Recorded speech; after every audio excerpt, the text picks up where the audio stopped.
প্রিয় শিক্ষার্থী বন্ধুরা, কেমন আছো সবাই? আশা করি তোমরা অনেক বেশি ভালো আছো। আজকে আমরা পড়বো অতিথি স্মৃতি গল্পের দ্বিতীয় পর্ব। প্রথম পর্বে আমরা এই পর্যন্ত আলোচনা করছি। আজকে আমরা তারপর থেকে শুরু করব। চলো শুরু করা যাক। তাদের চলন দেখে বর্ষা হলো। ভাবলাম, যাই, আমিও একটু ঘুরে আসি গে। অর্থাৎ যে বিভিন্ন মানুষ যে বিভিন্ন দিকে ঘুরে বেড়াচ্ছে, এটা দেখে লেখকের বর্ষা হলো যে তিনি তো এতদিন শুধু গেটের পাশে বসে থাকতো। আজকে উনি চিন্তা করছে যে না, আজকে আমি নিজেও একটু কি ঘুরে আসি তাদের মতো। সেদিন পথে পথে অনেক বেড়ালাম, অর্থাৎ রাস্তার মধ্যে কি তিনি অনেক বেড়াইছে বা অনেক ঘুরছে। অন্ধকার হয়ে এলো, ভেবেছিলাম আমি একাকী। হঠাৎ পেছনে চেয়ে দেখি একটি কুকুর আমার পিছনে চলেছে। অর্থাৎ লেখক তো একা একা গেছে, অন্ধকারে চলে আসছে, এখন তিনি বাসায় ব্যাক করবে বা বাসায় ফিরে আসবে। তখন তিনি ভাবছে যে তিনি একা, কিন্তু একটু পর পিছনে তাকায় দেখে যে তার পিছে কি একটা কুকুর আছে। এখান থেকে কিন্তু আমাদের গল্পের মূল যে কাহিনী, সেই কাহিনীটা শুরু। বললাম, কিরে, যাবি আমার সঙ্গে? অর্থাৎ লেখক কুকুরটাকে প্রশ্ন করছে যে কুকুরটা লেখকের সঙ্গে যাবে কিনা। অন্ধকার পথটায় বাড়ি পর্যন্ত পৌঁছে দিতে পারবি? অর্থাৎ কুকুরটাকে লেখক জানতে চাইছে যে অন্ধকার পথটায় কুকুরটা লেখককে বাড়ি পর্যন্ত পৌঁছে দিতে পারবে কিনা। সে দূরে দাঁড়িয়ে লেজ নাড়তে লাগলো। বুঝলাম সে রাজি আছে। অর্থাৎ কুকুরটা তো কথা বলতে পারে না, তো কথা বলতে না পারার কারণে সে শুধু কি দাঁড়ায় দাঁড়ায় শুধু লেজ নাড়তে থাকে। অর্থাৎ এখন কুকুরটার লেজ নাড়া দেখে লেখক কি বুঝছে? লেখক বুঝছে যে কুকুরটা রাজি আছে। বললাম, তবে আয় আমার সঙ্গে। অর্থাৎ লেখক কুকুরটাকে কি বলছে যে যেহেতু তুই রাজি আছিস, লেজ নাড়াইছিস, তাহলে কি তুই আমার সঙ্গে আয়। পথের ধারের একটা আলোতে দেখতে পেলাম কুকুরটার বয়স হয়েছে, কিন্তু যৌবনে একদিন শক্তি সামর্থ্য ছিল। অর্থাৎ এতক্ষণ অন্ধকার ছিল, কিন্তু একটু পরে যখন আলোতে আসছে, আলোতে আসার পর দেখতে পাইছে লেখক কুকুরটাকে দেখে বুঝতে পারছে যে কুকুরটার বয়স হয়েছে।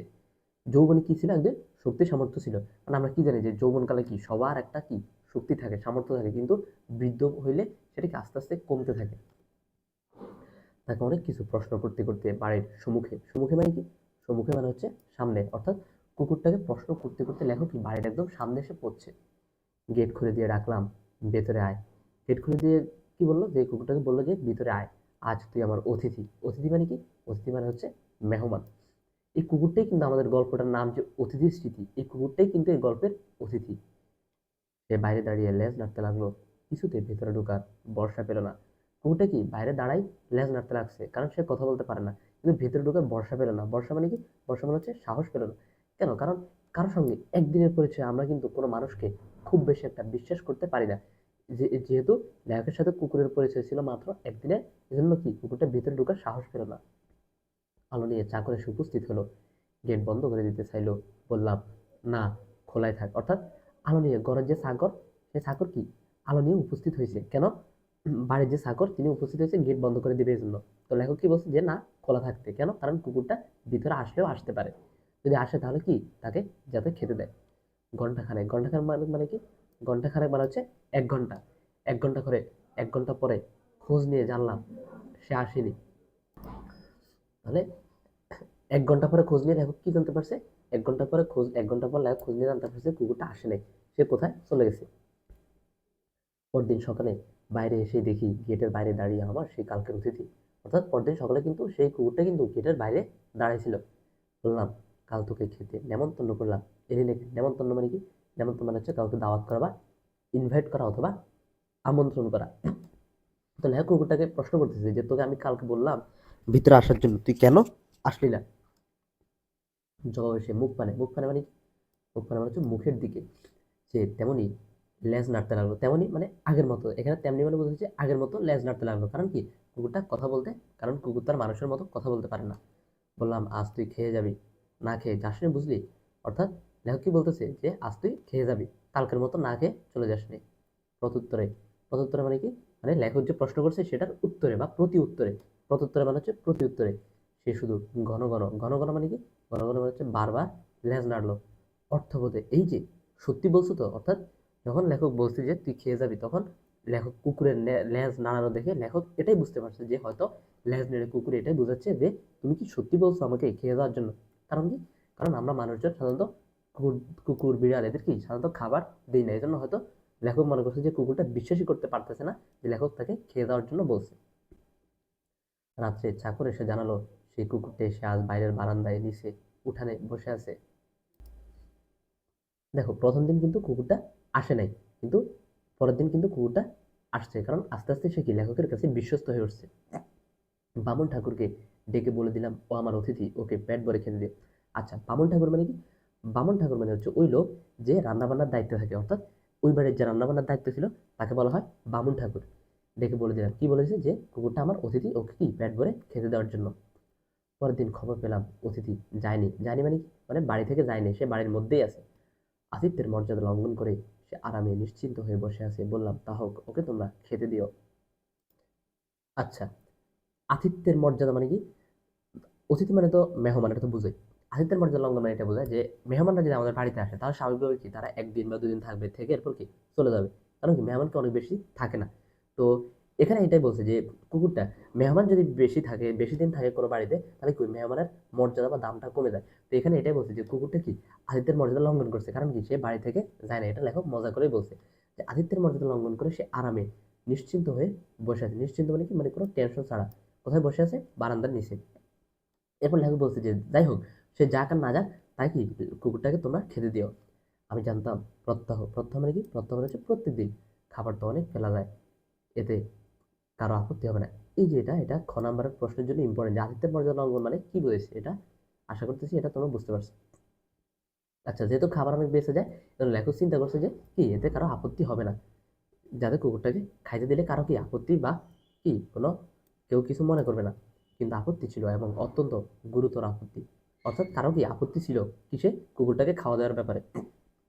আমাদের বাড়তি খাবারের যে প্রবল অংশীদার ছিল এ বাগানের মালির মালিনী, এ আমি জানতাম না। আচ্ছা, মালি মানে কি? মালি মানে হচ্ছে যে বাগানের দেখাশোনার দায়িত্বে থাকে, বা বাগানে পানি দেওয়া বা বাগান পরিষ্কার করার যে দায়িত্বে থাকে, তাকে বলা হয় মালি। এবং মালির যে স্ত্রী, তাকে বলা হয় মালিনী। অর্থাৎ ওই বাড়িতে যে খাবার বেঁচে যেত, সেটার অংশীদার কে ছিল? সেটার অংশীদার ছিল মালির স্ত্রী। তার বয়স কম, দেখতে ভালো এবং খাওয়া সম্বন্ধে নির্বিকার চিত্ত। আচ্ছা, কার বয়স কম? মালিনীর বয়স কম। দেখতে কেমন ছিল? দেখতে অনেক ভালো ছিল। আর খাওয়া সম্বন্ধে কেমন ছিল? খাওয়া সম্বন্ধে নির্বিকার চিত্ত, অর্থাৎ কোনো টেনশন, মানে একদম কি নিশ্চিন্ত ছিল। বা সে কি অনেক নির্বিকার চিত্ত মানে কি? এখানে বুঝেছে যে সে অনেক বেশি খাইতে পারতো। চাকরদের দরদ তারপরেই বেশি। আচ্ছা, পরে মানে কি? পরে মানে হচ্ছে উপর। চাকরদের দরদ কার পরে, কার উপরে বেশি?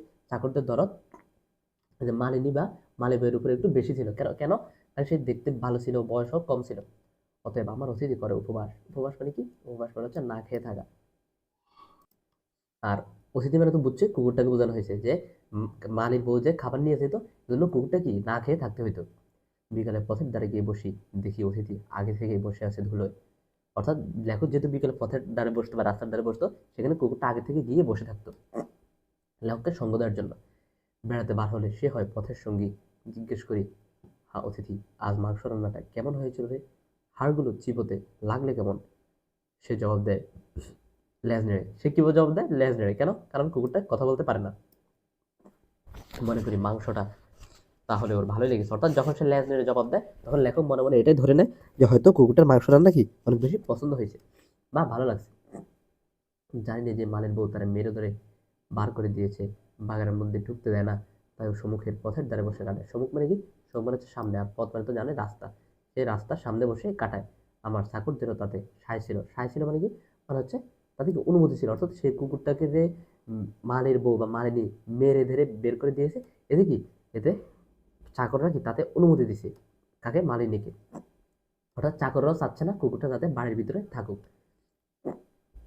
হঠাৎ শরীরটা খারাপ হলো। দিন দুই নিচে নামতে পারলাম না। দুপুরবেলা উপরের ঘরে বিছানায় শুয়ে খবরের কাগজটা যেই মাত্র পড়া হয়ে গেছে, জানালার মধ্য দিয়ে বাইরের রৌদ্রতপ্ত নীল আকাশের পানে চেয়ে অন্যমনস্ক হয়ে ভাবছিলাম। অর্থাৎ লেখকের শরীর কি হঠাৎ 2 দিন খারাপ হয়ে গেছে। তিনি কয়দিন নিচে নামতে পারে নাই? এটা এমসিকিউ পরীক্ষার জন্য খুব ইম্পর্টেন্ট, যে তিনি 2 দিন নিচে নামতে পারে নাই। আর এখানে রৌদ্রতপ্ত নীল আকাশ মানে কি? আমরা জানি যে দুপুরবেলা কি আকাশ একদম কি রোদে ভরা থাকে, এবং আকাশ কি তখন নীল থাকে। তো অন্যমনস্ক মানে অন্যদিকে তার মন চলে গেছে, তখন তিনি কিছু একটা ভাবতেছিল। কে? লেখক।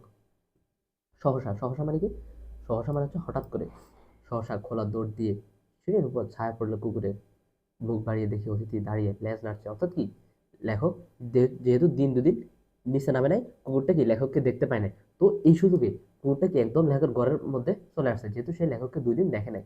দুপুরবেলা চাকরেরা সব ঘুমিয়েছে, ঘর তাদের বন্ধ। অর্থাৎ দুপুরবেলা কি, আমরা জানি যে দুপুরবেলা সবাই রেস্ট করে। তো ওই সময় চাকররা যখন ঘুমাইছে, তখন কুকুরটা একদম লেখকের ঘর পর্যন্ত চলে আসছে।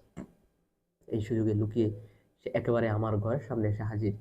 ভাবলাম দুদিন দেখতে পাইনি, তাই বুঝি আমাকেও দেখতে এসেছে। ডাকলাম, আয় অতিথি, ঘরে আয়। সে এলো না, সেখানে দাঁড়িয়েই লেজ নাড়তে লাগলো।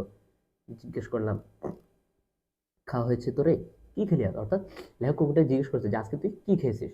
হঠাৎ মনে হলো ওর চোখ দুটো যেন ভিজে ভিজে, যেন গোপনে আমার কাছে কি একটা নালিশ ও জানাতে চায়। অর্থাৎ লেখক প্রথমে জিজ্ঞেস করছে যে কি খাইছিস, কিন্তু পরে দেখতে পাইছে যে কুকুরটার চোখ কি একদম ভিজে ভিজে। কেন? কারণ কুকুরটাকে কেউ মারছে। গোপনে নালিশ মানে কি? নালিশ মানে হচ্ছে বিচার জানাতে চায় বা অভিযোগ জানাতে চায়। চাকরদের হাঁক দিলাম, হাঁক দিলাম মানে কি? হাঁক দিলাম মানে হচ্ছে ডাক দিলাম। ওদের দৌড়, দৌড় মানে কি? দৌড় মানে হচ্ছে দরজা। দৌড় খোলার শব্দে অতিথি একদম ছুটে পালালো। কেন? কারণ কুকুরটা কি বাকি যে চাকর ছিল তাদেরকে অনেক বেশি ভয় পাইতো। শুধুমাত্র সে লেখকের কাছে আসতো, আর তাদেরকে কি আর অন্য যে সদস্য ছিল বাড়ির তাদেরকে অনেক বেশি ভয় পাইতো। তো তারা যখন দরজা খুলছে, কুকুরটা ভয় কি একদম ছুটে পালাই গেছে।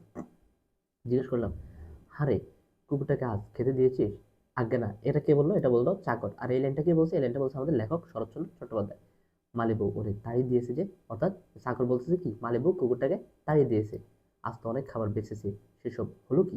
মালিবউ চেঁচে পুচে নিয়ে গেছে। চেঁচে পুচে মানে কি? মানে একদম যা অবশিষ্ট ছিল সবকিছু ভালো করে নিয়ে গেছে।